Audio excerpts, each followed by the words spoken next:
दोस्तों सीरियल मेरा बालम थानेदार में मिल गया है वीर को वंश। जी हाँ दोस्तों, वीर ने ढूंढ निकाला वंश को और एक जगह पर वो एक जेल में बंद होता है, जहाँ से उसे बाहर निकाल कर वीर लेकर जाएगा। लेकिन ज़्यादा देर तक वीर उसे जेल में कैद करके नहीं रख सकता, क्योंकि जो वंश है उसकी दूर दूर तक पहुंच है और वो किसी ना किसी तरीके से जेल से बाहर आ ही जाता है।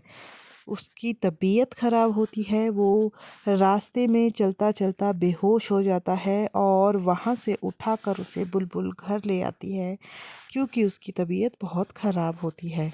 वो घर पर होता है सोया हुआ और वहाँ पर वीर आता है, वो सुलक्षणा भी वहाँ पर होती है।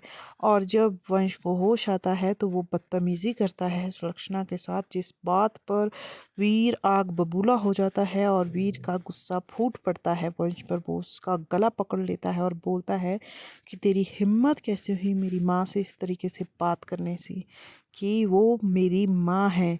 ये बदतमीज़ी मेरी माँ के साथ मैं बिल्कुल भी बर्दाश्त नहीं करूँगा। किसी की भी इतनी हिम्मत नहीं होनी चाहिए कि कोई भी मेरी माँ से इस तरीके से बात करे।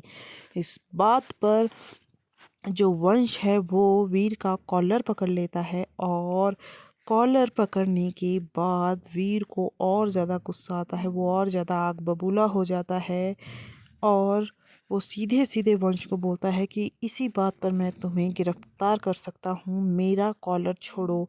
मेरी वर्दी का कॉलर पकड़ने का मतलब तुम समझते भी हो या नहीं? इस बात पर वंश बोलता है मुझे किसी चीज़ से कोई फ़र्क नहीं पड़ता है, वंश को पकड़ने वाला आज तक पैदा नहीं हुआ। और वीर बोलता है कि अगर आज तक पैदा नहीं हुआ तो अब पैदा हो गया है।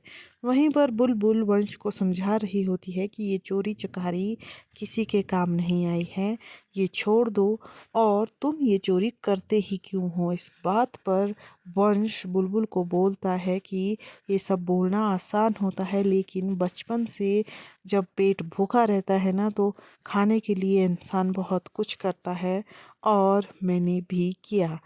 और वो सीधे सीधे बुलबुल को बोलता है कि एक दिन ऐसा भी आए कि तुम्हारा जो थानेदार सा है वो मेरी जगह पर खड़ा हो और मैं उसकी जगह पर खड़ा हूँ। फिर उसे पता चलेगा कि मजबूरी इंसान से क्या क्या नहीं कराती है।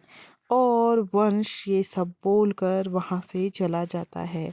वहीं पर फ्लैशबैक दिखाया जाता है कि जो बाबा सा का दोस्त होता है वो अपना बेटा इसलिए बाबा सा को दे देता है क्योंकि उसकी वजह से बाबा सा का बेटा उनसे दूर हो गया था। और बाबा सा का जो दोस्त है वो बहुत बीमार होता है। आगे की अपडेट्स जानने के लिए मेरे साथ बने रहेगा। आज के लिए इतना ही, धन्यवाद।